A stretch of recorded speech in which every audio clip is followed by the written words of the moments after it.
It's the exact same thing for candidates, right? You get out what you put in, and if you put in time and energy to build some relationships with recruiters, you'll get more out of that relationship. 1, 2, 3, 4.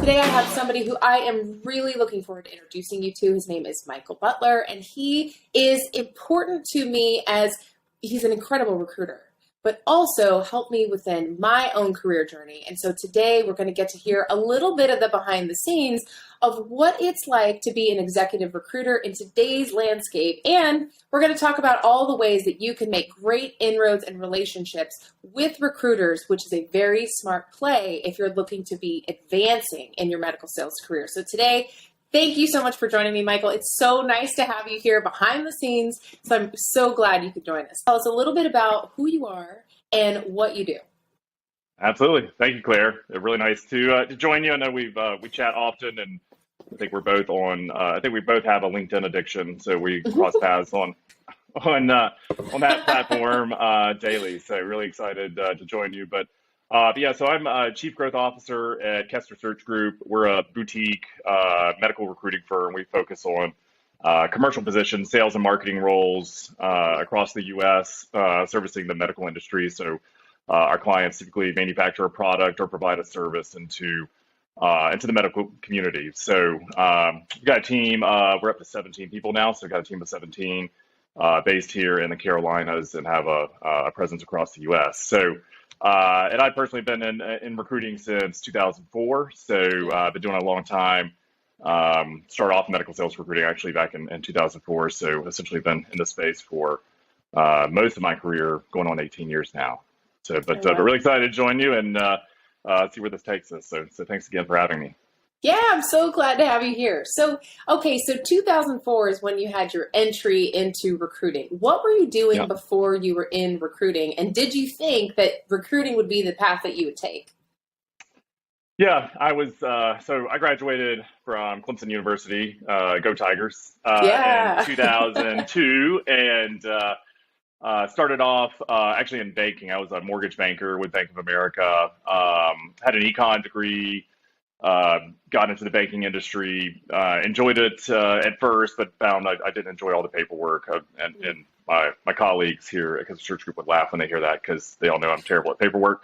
So while I enjoyed helping people, I did not enjoy all the paperwork involved. So I did that for about a year and a half, and was trying to find something. I didn't know what I wanted to do, right? I was 23 years old. I like the people I work with, just didn't actually like the actual job. So I really enjoyed being in a commission role, opportunity to earn as much as you can by putting in extra work and being in a performance role. So did that for about a year and a half, and then I stayed in the role, but I spent about 6 months looking for really going on a career journey, trying to figure out what I wanted to do next. So I looked at analyst roles internally at Bank of America. I looked at outside sales roles. I happened to trip across recruiting.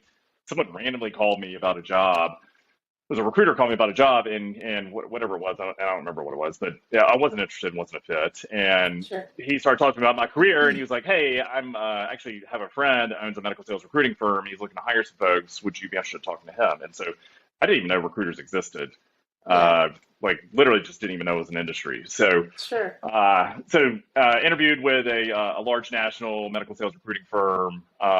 Was really intrigued by the mix of psychology and project management and sales that are involved in recruiting, and really, enjoy people reading, right? Always felt like I was a good people reader. And Mm. so I love psychology. And then I like probably my econ background. I just love, analytical skills required for a lot of project management responsibilities and all the different moving parts that go into recruiting. And then, of course, the sales side. I love helping others and trying to connect parties. And yeah, it was just happenstance that I got a random call, which led to a random interview in an industry I'd never heard of, and then 18 years later, here I am on a podcast with you. Yeah, and the sweet irony of being recruited to the recruiting industry, right? And at the time, Yeah. what was that company? Was it System One? It was, yeah, System One, Okay. which is out of California. Yeah, they had 3 offices across the country and had one in here in the Carolinas. So Yeah. started with them. I was with them for 6 years, and then I started my own firm. Had that for 7 years. Went through kind of a mid-career journey for a couple years, trying to figure out what I wanted to do Sure. after that, and ended up at Kessler Church about a year and a half ago. Oh, that's great.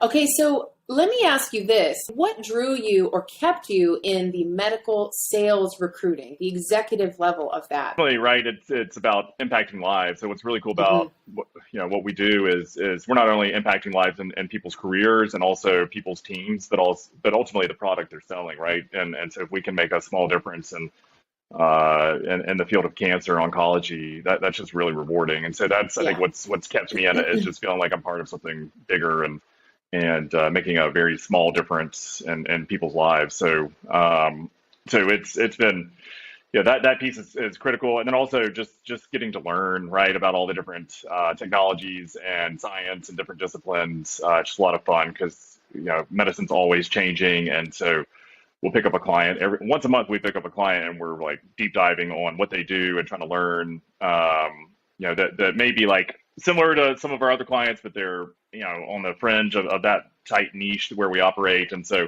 we'll be learning something really complex to be able to go out and tell their story to the candidate community and make sure we know our clients really well. So that constant learning and also just making a difference in people's lives is really what's kept me in it. Yeah.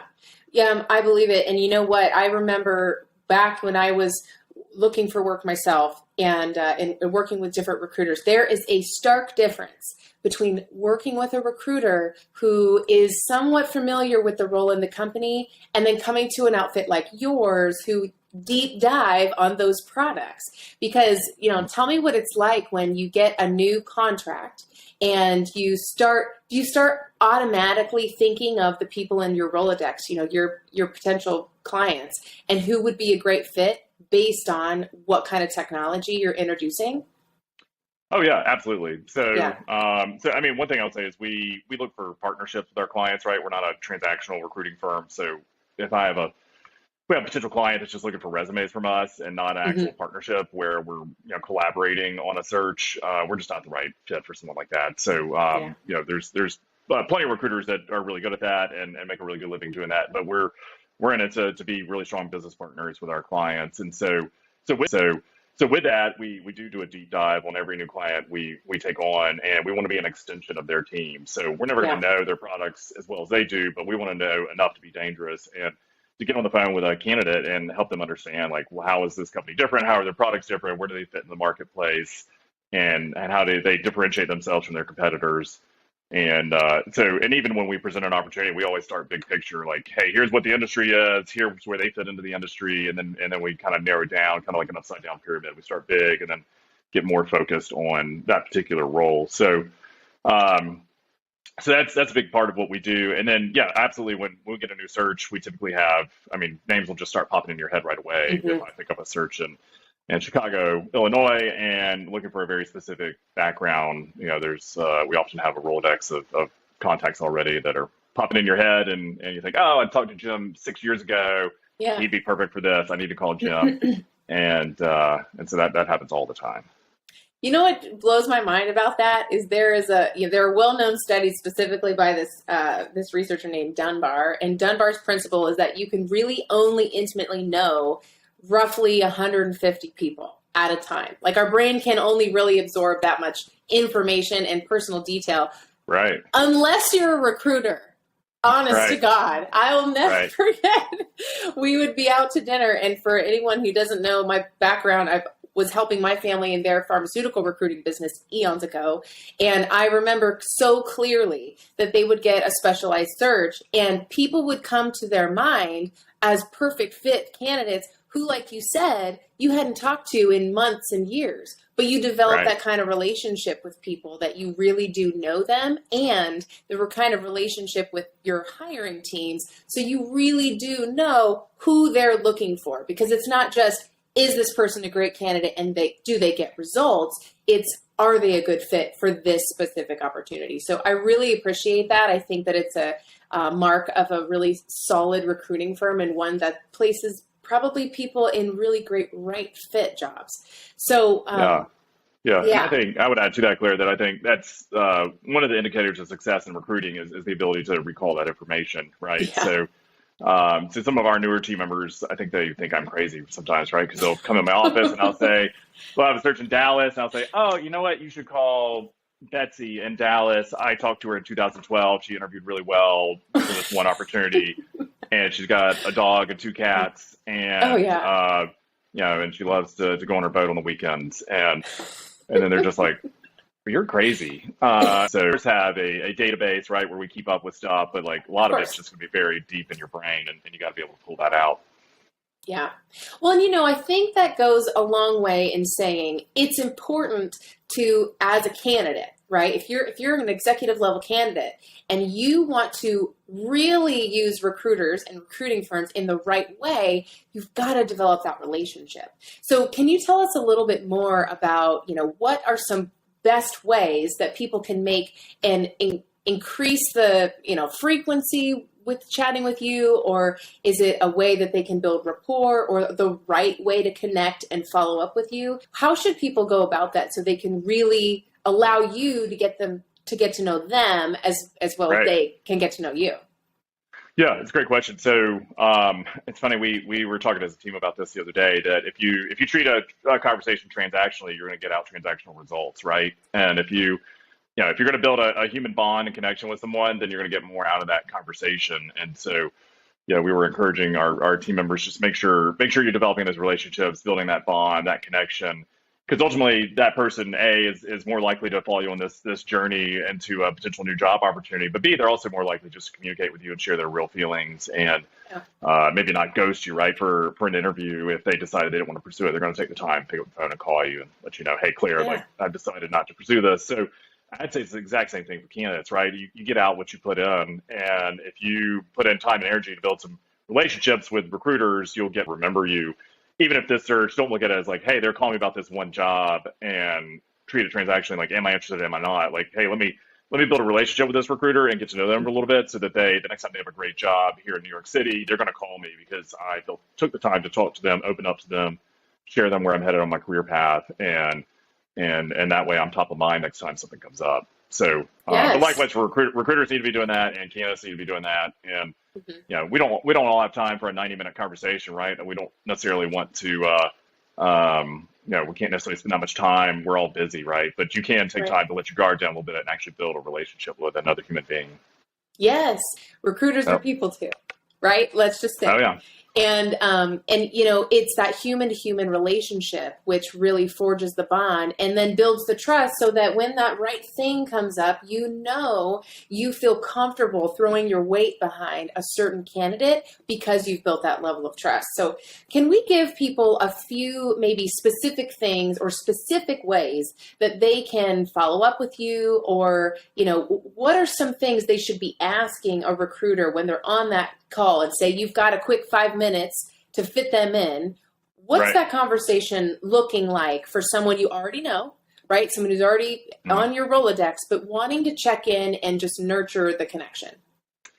Yeah, I would recommend, trying to understand what types of roles do they work, right? So what is their expertise? And even within medical sales, you can say someone's niched in medical sales recruiting, but then there's niches of niches of niches of niches, right? So So we do a lot of work in oncology, right? And so I could say I specialize in medical sales, but then I could also say even more narrow, I specialize in oncology, and then even more narrow than that, I specialize in molecular diagnostics. Even more specialized than that, we specialize in startup and mid-sized companies in the molecular diagnostic space, Hmm. and we have other markets that we work as well. But trying to understand what are the niches you actually serve, what types of roles do you typically have, and does that make sense for where I want to go in my career? So if you're in urology sales and you love surgical devices and you're talking to a recruiter who never does anything in surgical devices and they service other areas of the medical sales industry, that might not be the person, for you to build that long-term relationship with, because they serve a different market than where you want to go. And so I would say dig into what do they actually focus on, what is their expertise. There are recruiters that focus just on specific markets too. So if you live in Philadelphia and you're talking to a local recruiter that specializes in medical sales, they may do everything medical sales but focus just on their local geography. And so that's another thing too, is like geographically where are you focused, and then from a niche standpoint, what industries are you serving within medical sales. But there are generalists too. There's medical sales recruiting firms that just do anything and everything, and so they're more generalist firms. So that's and in that case, that could be if you're just kind of open to anything, you want to hear about all different types of opportunities. That could be a good avenue as well. Yeah, they're general, they're more specialized. I tend to be in the camp of the more specialized that you are, the faster the results you may get. And I think that with anything, once we know the goal we're after, we can kind of position ourselves from all angles to go after that one target. So do you feel like there's once you find a great opportunity, right? And then you're reaching out to certain candidates. Is there a timeline that you generally see? Are people getting getting into positions that are right fit faster because they're working with you versus a generalist kind of? Yeah, I would say, well, a couple things I'd bring up there. It's just like myself, right? When you start your career, it might take you 2 or 3 jobs to figure out where you're headed, right? And what you want to do with your life. And so oftentimes if we see people have moved around a lot, have a lot of job changes in a short period of time earlier in their career, we're just like, hey, that's just self-discovery, trying to figure out where I want to go in my career. And then once you get into medical sales, right, you kind of start over on that path and figure out, okay, now I've gotten through this magic door. What do I want to do now? And you may start off in a pretty generalist role, selling to just basic general supplies into the OR, and you may quickly realize, hey, I really enjoy working with the OBGYN surgeons, right? And so I want to focus on women's health. And so that's what I would encourage people, is like try and figure out even if you're not currently touching it, what are the areas that interest you, and how can you kind of double down your efforts to start specializing? Because that's where the real opportunities are in terms of earnings and career path. Is if you can bounce around for 20 years doing different sales roles in different industries, but then you kind of just a generalist, right? And you don't have any expertise in any one area.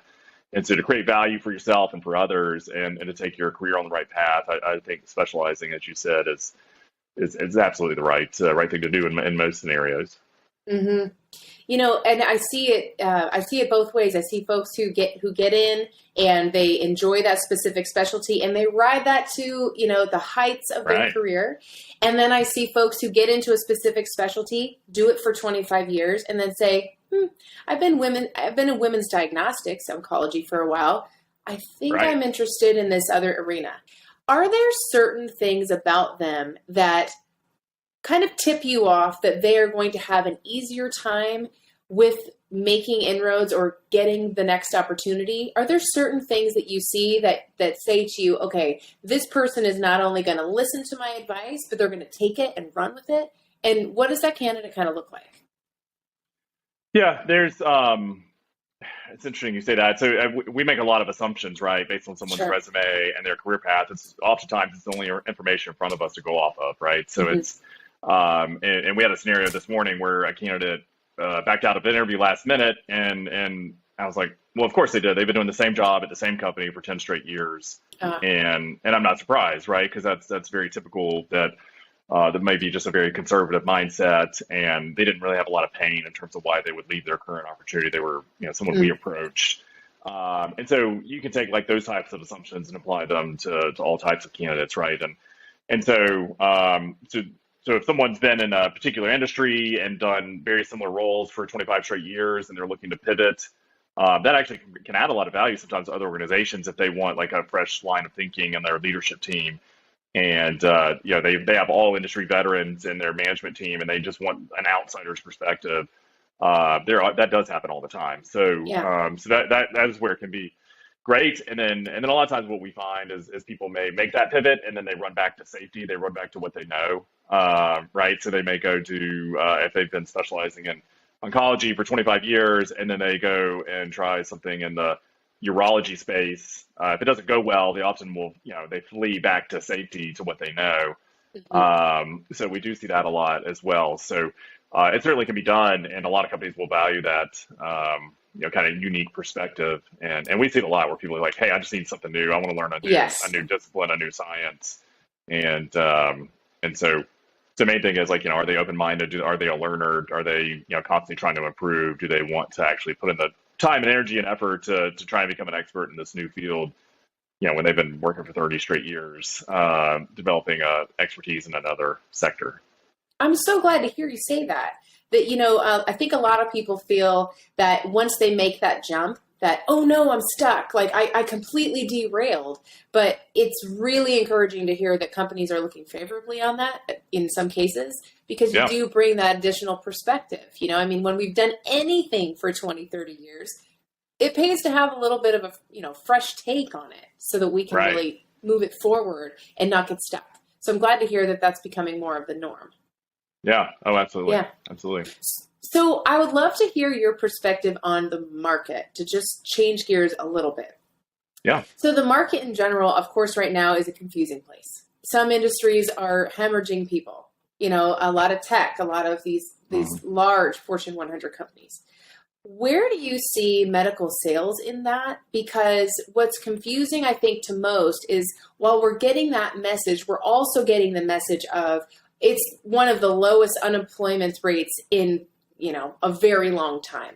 So what are you seeing in medical sales? And do you think that you could kind of predict maybe where the next quarter or two is going to take us? Yeah, I'll do my best. So it's unique, right? Because I don't think we've ever had inflation so high without being in an official recession, and we've never been in a recession with unemployment so low. So we have like these confusing signals in the market where we have 3.6% unemployment and I think 9.1% inflation, and those two numbers usually do not exist at the same time. So so a lot of noise out there, and a lot of people confused on what's happening in the market. So right now, like as of today, we're still seeing a really tight labor market. So there's candidates have lots of opportunities, a lot more choices. We have seen a few layoffs in the sectors that we serve. We've seen a handful of layoffs, nothing widespread. We've seen a handful of positions go on hold. But right now, it seems to be kind of, steady and strong ahead. So I think if people had expansion plans, I think they're reevaluating, that at the moment. Like, hey, we plan a Q4 expansion, and can we actually go through with that? So, but the good news is in the healthcare space, right, we have the aging baby boomers. It's going to continue to put a premium on healthcare coverage across the U.S. And also we're in a tight labor market. Even if unemployment goes up a little bit, it's still, I don't know what the unemployment rate is specifically in medical sales, but I'm sure it's even less than what the broader market is. So there's a shortage of labor, and there's going to be an increasing demand for healthcare services as the baby boomers continue to age. I think the average age of a baby boomer is in the late 50s now, I believe. So they're hitting that phase in their life, right, where they're going to need the most access to care and the most health care. So all that to say, like long term, feel good about it. Short term, feel good about it. I wouldn't say like I feel great about it, but I also still feel pretty good about it. I'm not, we just hired 2 more people, for instance, on our team, so which we wouldn't have done. And they just started last month, which, if we were really fearful, we would not have done that. So, I think for us, we're still positive, still think we're going to be good. If we were in tech, I'd be, probably a little freaked out. But, we're in healthcare, and so I think we're going to be fine. Yeah. Well, first of all, congratulations for expanding your team. That's great. Such great news.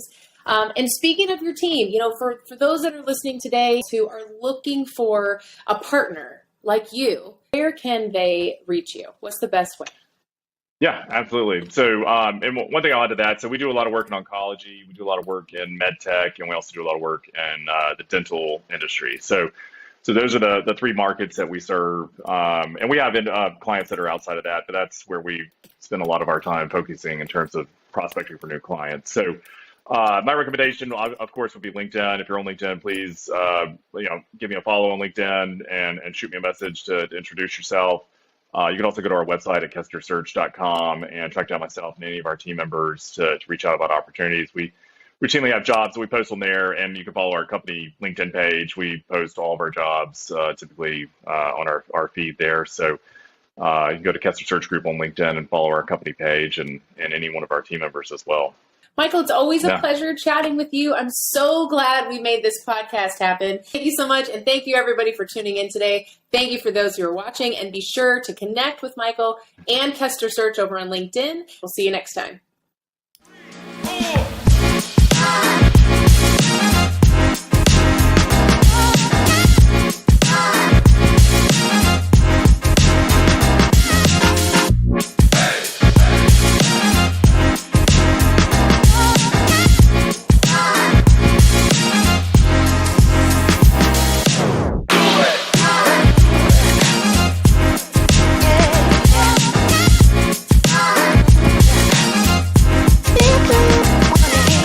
Yo.